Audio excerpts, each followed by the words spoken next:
And the fact that Alfred, the person who's very close to him, tells him how much of a positive influence he has on her and how valuable she could be to him and how he's becoming too lonely, really causes him to think and try to become nicer. And then when he saves her from the Joker, he also becomes somewhat closer to her, wanting somewhat of a tighter bond with her. And she then confronts him with the fact that people think that he's psychotic when she meets him as Batman. But he confronts her with the fact that the world isn't exactly normal. That's why he's not normal, and that what he does is necessary. So he feels as though he needs to defend himself to Vicky Vale. And he at first still has a little bit of a stressed relationship with her, being sure that she will judge him as well, and wanting to make sure that she knows that what he is doing is right. Alfred then tells him that he should tell her the truth. And he realizes how much she means to him, and that she could maybe understand him more if she knew who he really was. And he then tries to tell her the truth, and even feels guilty about having lied. But he also becomes angry when she seems too judgmental of him, and doesn't seem to really give him a fair chance to explain what happened. And he tries to explain it to her, but he just cannot do it. He's too restrained by his own fears. And then the Joker comes in and threatens Vale, and he becomes violent, because he really realizes how much he cares for her and goes far for her. Then when the Joker forces him to leave, Alfred lets her in the Batcave, and then he acknowledges he would like to love her, but he has to stop the Joker. But then when the Joker kidnaps her, he realizes how important she is to him and decides to be with her, especially as she seems to be able to understand him, and she realizes how much she means to him. And he realizes that some people can accept him the way he is, and that they can truly help him become happier and more self-confident, and that they will be supportive of him, and that he can be honest towards them, and he decides to truly be with her, and she becomes a source of support. However, we aren't given much backstory in Batman. We know the death of his parents, who were actually killed by a criminal who we find out was the Joker, which made him feel as though he needed to change the world, and that he does it out of his own obsession, but we don't know how he got his gadgets, and what gave him his moral principles, and how to fight crime, and made him believe that nobody else could do it, and how this affected his relationships with others, and how he became so distant, and how he became convinced that no one else could change the world. They ask what it does to a kid seeing his parents being murdered. Well, that is a good question. Why don't you make a movie about it? I mean, I'm sure that would make for a great movie. Maybe even the best Batman film up till that point. Nah, that's too speculative. Also, his morals are questionable. He is less of a hero because he makes his actions subjective. Because at first he doesn't kill people, trying to have the moral high ground, but then when he finds out that the Joker was the one who killed his parents, he starts to kill the Joker's henchmen, and even him, once he finds this out. And I really think that that's rather immoral. If you truly want to be a hero and stand for something, you need to stay objective. And so you see that is why being a hero is too difficult. And being instinctive yet planned is the best way to go. You guys are both wrong. Ledger truly gets life. The point of life is killing all Democrats. I don't know what 50% of you are thinking right now. I'm gonna call the police. Well, when you go to them, make sure that they don't have a C tattoo on their arms. That might just be smart. This will be somewhat fixed in Batman Returns, and especially Batman Forever though. So his arc and his character are deep, but not immensely developed, because a lot of focus goes to the Joker, and the nostalgia critic defends this, saying he's supposed to be mysterious. You cunt! I'll rip out your cunt, and I'll stab you in your cunt with it, and I don't even know what it is, but it will hurt! Sorry, it's my Tourette. Oh yes, this is normal Tourette behavior. No, but I disagree. Why? Well, our main character being mysterious means there's little character development with our main characters, and we've got little emotional insight into the story. And the Joker doesn't go through an arc, and he's just crazy, so he cannot be the focus of the story, because then there's no complex inside. The main character's personality and backstory being a mystery to the degree that his arc becomes less understandable is poor character development. It shouldn't be a mystery. It means we cannot follow the story. You can't replace substance with mystery. That means we have to write a film. And he complains in plenty other reviews of films that we didn't understand the characters. Like with The Cell. However, he does have a character arc which Matthew ignores. And he will take it back.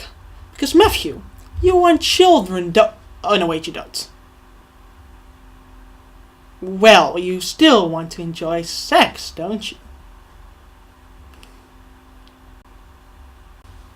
Vickyville is joyful, warm, yet also scared, critical yet comforting, and also prejudiced and curious. And she at first thinks Bruce Wayne is just weird. It talks with him and sees he's warm, and she becomes curious in why he's mysterious, and she remains prejudiced of Batman. And she then becomes closer to Bruce when she sees how nice a person he is, but then he's angry at Bruce for how he's keeping secrets from her. Yet, she sees he is trying to be nice and becomes more understanding, and when she sees Bruce as Batman, she thinks it's strange. But she still wants to be with him, and he saves her, and she thinks that the world doesn't have to be perfect, but sees it's necessary once she sees what the Joker was gonna do, which was killing really a lot of innocent people, including her, and she grows to appreciate him more. And she does it with Bruce on the first date. Again, just like the lovely Talia. With Bruce. So unlike what Matthew says, she did have personality and an arc. She also just screamed a lot, but well, that is normal for a lot of women in danger. Oh really, it is. In fact, there are a couple of screams. You have the low angry scream, and the high pitched dramatic scream, and the painful penetration scream.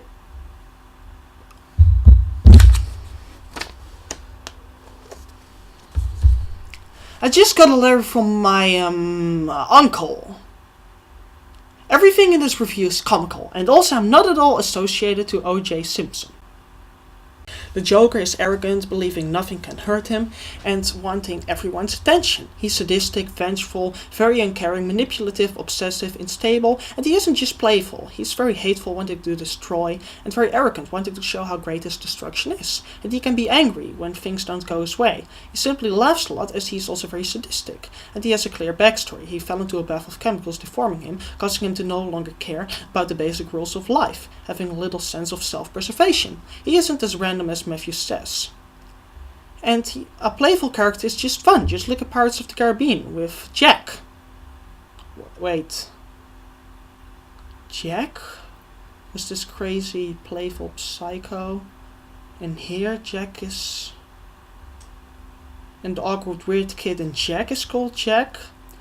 And in The Shining, this means nothing.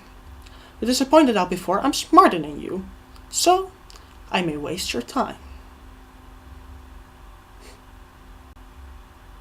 Alfred, as Matthew points out, is an okay supporting character. He's warm, supportive, honest, questioning, and free-minded. Gordon is just arrogant and determined, and Harvey Dent just hardworking and self-assured. And that is about it. Both are very underdeveloped. The film has a few deep themes, but not many, and they aren't immensely deep. This probably has to do with Tim Burton's love for style, but style should never come before substance. That is why you shoot him in the arms first. And then you use the knife for fun. Jimmy Carter or Al Gore can explain the rest. Also, you can taser them. The film has the theme that trying to do something about evil in a world of apathy is necessary, and it can greatly help the people we love. We can sometimes be appreciated for our heroics. We should be honest with our loved ones, as they will eventually accept what we are trying to do, and they are part of what we are heroic for. Batman wants to help the world, and wants to fight the criminals that killed his parents, trying to save other people from the same fate, but as a result he distances himself from everybody, including really nice people that could support him and that he's trying to protect, and he doesn't realize that some won't be judgmental of him, and that he shouldn't be afraid that everybody will judge him and be dishonest towards them, as this will only ruin their relationship. And he discovers that by being honest to them, he can see that some people are truly nice and can truly support them, and that can help create a stronger relationship, as he is also trying to save them, and that is actually the point of what he's doing. So of course he should then truly appreciate them and be honest with them. And this is a very wise theme, as if we are trying to save the world, including our loved ones, they will understand what we are doing is right, as they are good people, as we are just doing something good and helping people. And heroism is often necessary with apathy, like with people like Schindler. And being honest is better for our relationships, as we understand each other more and won't misinterpret behavior as being uncaring or mean-spirited. Jameson is doing a bad job that Batman gets so much appreciation. He really doesn't deserve it.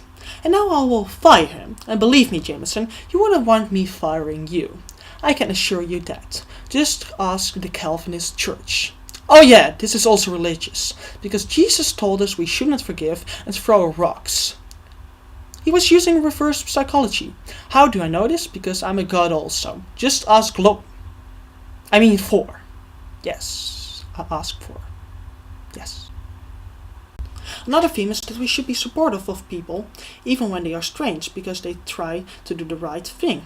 They need the support, and they can really be warm to us, and they are doing it for the right reasons. They are trying to help us. Sometimes it's necessary. Vicky Vale at first thinks that Batman is just strange, because he's so mysterious and so unorthodox, but he's trying to do the right thing, and everybody else is being apathetic, and he saves her, and what he's doing is unnecessary. And he really is a genuine person. And heroicness is necessary in our society. And they might still really care about us, these people that are doing strange things. So Vicky Vale decides to support Batman more, as he truly is a heroic person and even wanted to help her. This is a smart theme, because also we should indeed be supportive and nice towards self-sacrificing people, as they need the support and warmth, and they can truly try to help us, and they aren't strange for trying to be heroic. Of course they aren't, because most people are strange and that they're apathetic and trying to help others. It just shows that you're very caring and warm. And they can, due to their heroicness, just be very supportive people. Or George Clooney. Lastly, it is the theme that pure freedom of social standards and self-preservation can cause selfish people to become cruel and sadistic. The Joker thinks he has lost everything when he gets disfigured and no longer has any life worth living for, and he takes revenge without a doubt on the people that hurt him, but then he follows his lust to hurting people, making it into an art, including Vicky Vale, who he actually loves. Then he decides that all he is left is destroying people, showing that if you can't live a constructive life, some people just want to be destructive, just to do something, just because a lot of people enjoy hurting innocent people, even when it's just only creating suffering. And it shows that it can even cause us to hurt our own people and the people we love, as he kills his girlfriend and eventually endangers Vicky Vale, and that it can cause us to live a completely purposeless life. Where Batman, who cares too much for what others think, is too distant and very reclusive, as he's a very nice and free-minded person, but he's trying to help people in a strange way, and he's afraid people will judge him. So it shows that we shouldn't care too much about social standards, and not for the wrong reasons, that we should just try to help innocent people, as those are worth protecting, showing that it can work both ways. Because both arrogant and insecure left-wing people can ruin the world. It is just that they are left. And to those of you saying I'm being too one-sidedly hateful on the left-wing, well, I want to make clear I can respect you speaking your own opinion, in exchange for tribute. Your tongue. I think that would be an equal deal. No, you don't want to? Then shut up. I'm not raising the taxes. Again. And now this is a very smart theme as well, as it is true that many people are only kind because if they are not, there are consequences. Yet society often condemns all strange people as evil, even those that are trying to do the right thing. And if we care too much about that, we are allowed ourselves to become too distant. And if we are too careless, we can also hurt our people around us and our loved ones, as we don't think things through, and we are just mindless and given to our darker sides. We also need to think for ourselves, and often people indeed see destruction as easier than construction, and often people rather destroy than just give up, as most people are too ambitious.